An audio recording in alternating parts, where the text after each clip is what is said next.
walk on the right side. You're walking in the hallway of school. We're walking on the right side. We're driving. We live in North America. Our steering wheel's on the left side. We drive on the right.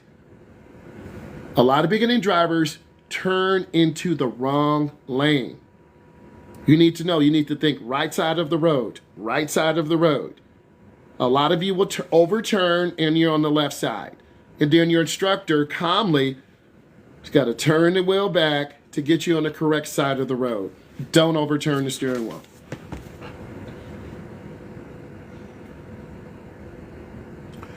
Before turning left, it's important to yield to oncoming vehicles.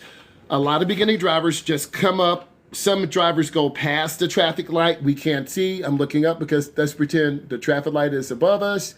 Or you don't go up far enough. And then when you turn, you make a really short, shallow turn, and you're going to hit the car in the left lane.